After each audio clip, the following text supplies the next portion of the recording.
Выше.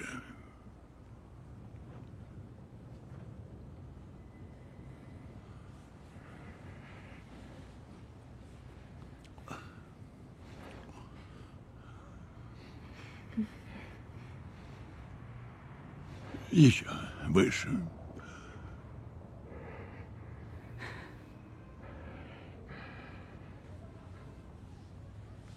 Харасмент. Кыргызчалап айтканда кайсы бир адамга ыдык көрсөтүү. Мисалга бирөөнүн каалоосуна каршы ага асылып, кармалап, өпкүлөп, сылап же кучактоо заманбап тил менен харасмент деп аталат. Мындай кордукка көбүн эсе айымдар чалдыгышат. Ошол эле маалда мырзалардагы ыдык көргөн учурлар болбой койбойт. Кесепетинде ыдык көргөн жаран психологиялык жактан чөгүп, депрессияга кабылышы толук мүмкүн. Жумушта, окуу жайда, көчөдө же коомдук транспортто бирөө сизге ыдык көрсөтсө, эмне кылыш керек? Бүгүн биз харасменттин түрлөрүнө, алдын алуу жолдоруна кенен токтолобуз.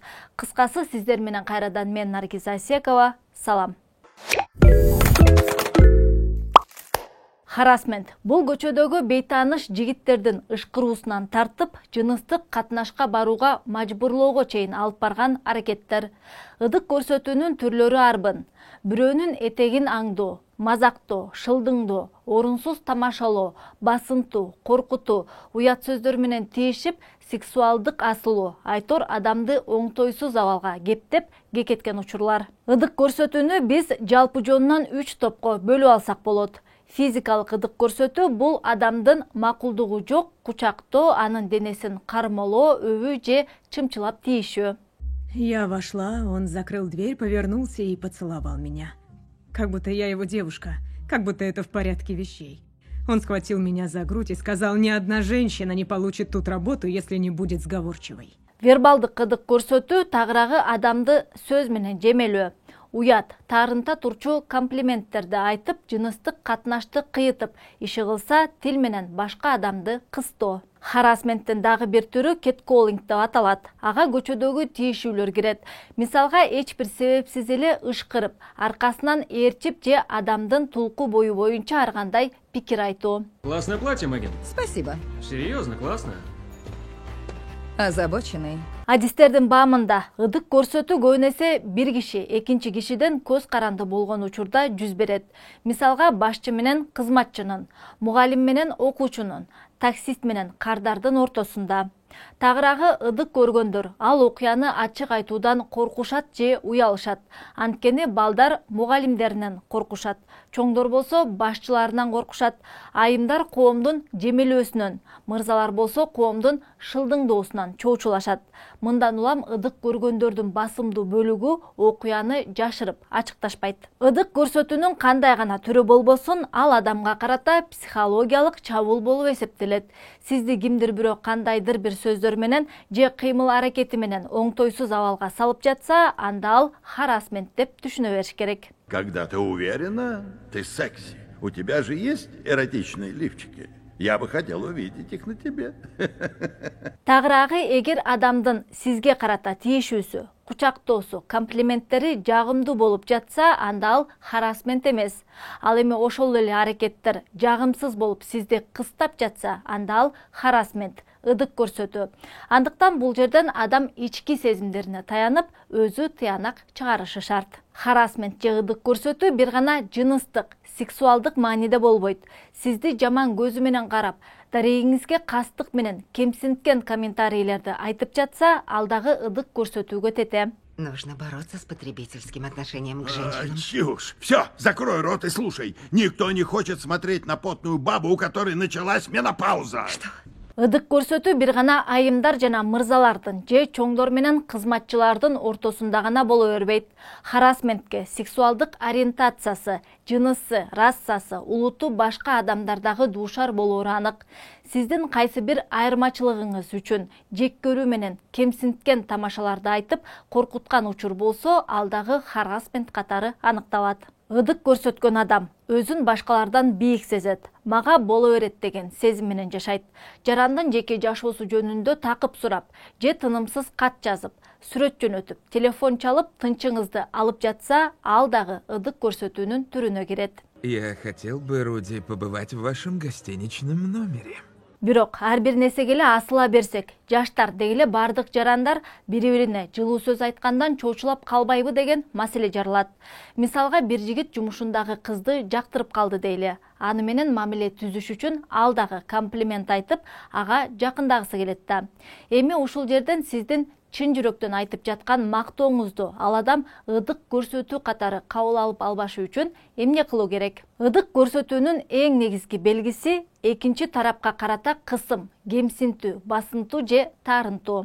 Что они могли сказать? Ты секси, но от тебя много проблем. Ты мужа-ненавистница. Андыктан сиздин комплимент же сүйлөгөн сөзүңүз экинчи тарапты кемсинтпей, оңтойсуз абалга кептебей басынтпаса, анда ал харассмент эмес. Экинчи тарап сиздин аракетти жылуу кабыл алса, анда ал ыдык көрсөтүүгө жатпайт. Кыскача айтканда, башканын көңүлүнө карап сүйлөп тамашалашыш керек. Эгер экинчи тараптын көңүлү чөгүп, жок деп айтып жатса же кыйналып, кысталып кетсе, ал ыдык көрүп жатканынын белгиси. Айымдар назданып жок дей берет деп, анын баш тартканына карабастан аркасынан түшүп алып, айланчыктай берүү туура эмес. Неужели вы не думали о последствиях?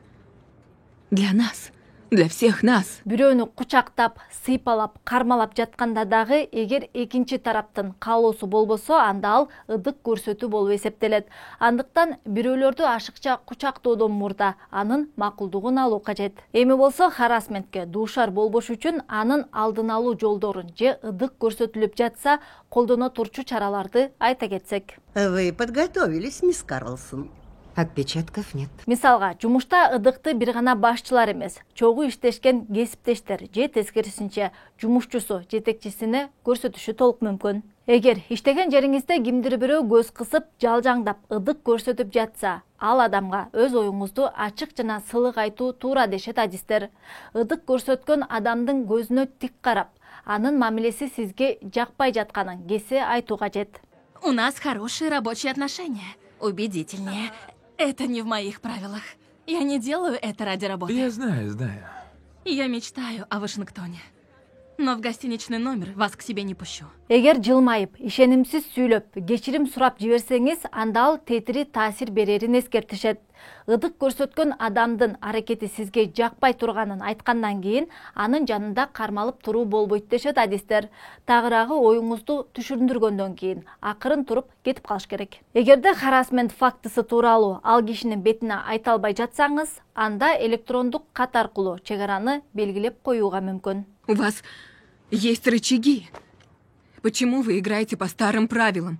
Ыдык көрсөтүлүп жаткан учурларды ачык айтуудан коркпош керек. Адатта андай адамдар коомчулукка ачыкталып калуудан коркушат. Эгер ачык айтсаңыз деле болбой, асылып туруп алса, анда иштеген жериңиздеги кадрлар бөлүмүнө даттанып, же болбосо түз эле жетекчиге кайрылуу кажет.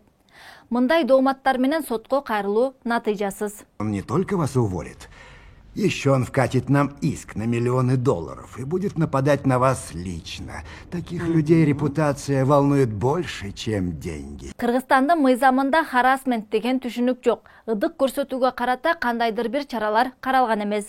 Бул сымал жосундарды майда бейбаштык беренеси боюнча жоопко тарта алышат. Ага ылайык шектүү 5 күнгө камалып же коомдук жумушка тартылып, болбосо 1,5 миң сомдун тегерегинде айыппул төлөөгө милдеттендирилет. Уверяю вас, мы услышим голоса женщин.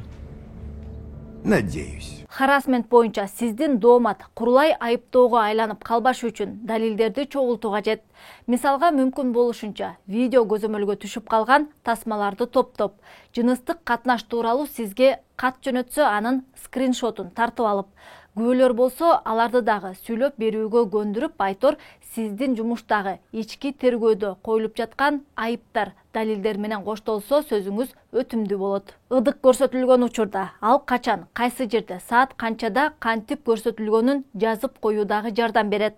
Анын кыймыл аракетин видеого тартып же диктофонго жаздырып алганыңыз дурус. Анан албетте кесипкөй жактоочу жалдап алуу деле ашыктык кылбайт. Чего вы ждете от тяжбы? Чего жду? Чтобы такое поведение прекратилось.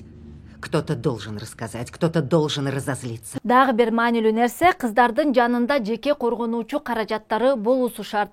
Мисалга, газ же калемпир баллону. Харасментке кабылгандан кийин сиздин жеке чегиңиз бузулуп жатканын жакшы түшүнүп, бул окуяга агрессор гана күнөөлүү экенин аң сезимге бекитип алуу кажет. Я омерзительная. Ты не сделала ничего плохого. Я тебе сочувствую. Белгилей кетсек, коомчулукта жыныстык ырдык көрсөтүү көйгөйү көтөрүлбөгөнүнүн дагы бир себеби бул харасментке айымдардын өзлөрүн күнөөлүү кылып көрсөтүп коюу. Мисалга, сен өзүң туура эмес кийингенсиң же жүрүм турумуң оң эмес, киндигиңди ачып, саныңды көрсөтүп жүрсөң керек, ошон үчүн сага асылып жатат да деген айыптоолор арбын. Акылга түйүп ала турчу дагы бир жагдай. Ырдык көрсөтүүгө эч качан айым же анын кийген кийими күнөөлүү эмес. Так, поднимите платье, посмотрю на ноги. Белгилей кетсек, Кыргызстанда коомчулукка белгилүү болгон ырдык көрсөтүүнүн бир нече учуру бар. Өткөн жылы июнь айында Айдай Токоева аттуу журналист кыз бир нече курбусу менен көчөдө кетип бара жатканда бейтааныш жигит аны жамбашка чапкан. Ал жигитти кыздар дароо видеого тартып, эмнеге мындай кылганын сурашканда шектүү кааладым, урдум деп жооп берген. Кыздар анын жоругун сындап, жооп беришин талап кылганда жигит качып кеткен. Айдай Токоева дароо милицияга арыз менен кайрылып, шектүүгө карата кылмыш иши козголгон. Эске салсак, ырдык көрсөтүү учуруна экс-депутат Эльвира Сурабалдиева дагы кабылган. Болгондо дагы Ак үйдүн ичинде. Депутат айым лифтке түшкөндө ичиндеги бейтааныш жигит ага колун асып, кучактаганга аракет кылган.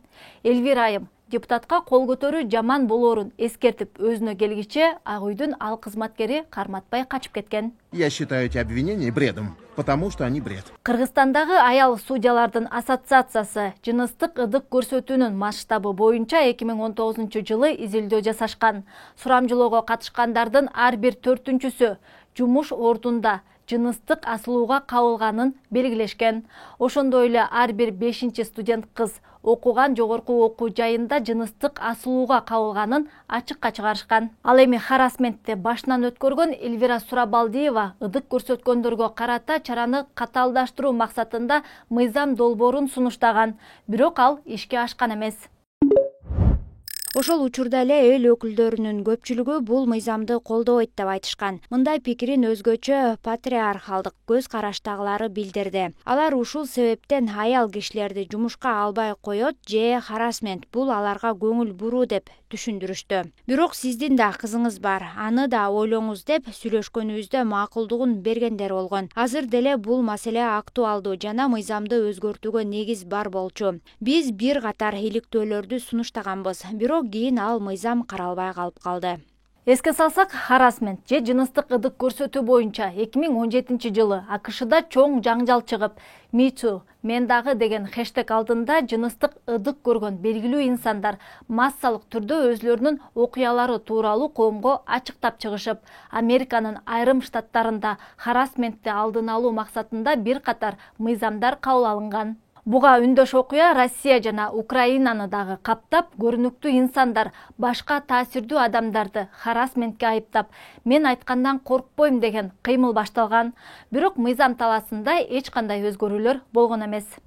Сексуальные домогательства на работе опасны еще вот чем. Они заставляют тебя задавать вопросы. И ты все спрашиваешь и спрашиваешь себя. Что я сделала? Что сказала? Что надела на себя? Дагы бир жолу кайталай кетсем, харасмент бул кимдир бирөөгө болгон олдоксон тамаша, кыймыл аракет, жест, үн чыгаруу, мазактоо, сексуалдык ырдык көрсөтүү. Борбордогу коомдук транспортто мындай көрүнүшкө дуушар болгондор арбын экенин дагы бир уюм изилдеп чыккан. Жашым 14-тө, автобуста баратканбыз. Мен туруп бараткам. Аңгыча бейтааныш жигит артыма жабышып туруп калды. Ар кандай үндөрдү чыгарып жатты. Коркконумдан башка аялдамадан түшүп калып качып жөнөдүм. Ушунчалык корктум. Бул окуя тууралуу эч кимге айта алган эмесмин. Белгилей кетсек, харасмент же ырдык көрсөтүүгө мырзалар дагы кабылышат. Бирок алар шылдыңдоодон чоочулашып, сезимдерин ачык айтпай, жашырып коюшат. Андыктан эркектердин канча пайызы ырдык көрсөтүүгө кабылганын билүү мүмкүн эмес. Тиешелүү сурамжылоо же иликтөө дагы жүргүзүлгөн эмес. Меня считают слабой? Все решат, я гонюсь за деньгами? Или хочу привлечь к себе внимание? От меня отвернуться? Я буду запятнана до конца своей жизни? Бүгүнкү чыгарылышта жыныстык ыдыкка дуушар болгондо ал абалдан кантип чыгуу керектигин, харассменттин түрлөрүн айтып, пайдалуу кеңештер менен бөлүшүүгө аракет кылдык. Материал кызыктуу болсо, башкалар менен бөлүшкөндү унутпаңыз. Сиздер менен мен Наргиза Асекова болдум. Көрүшкөнчө.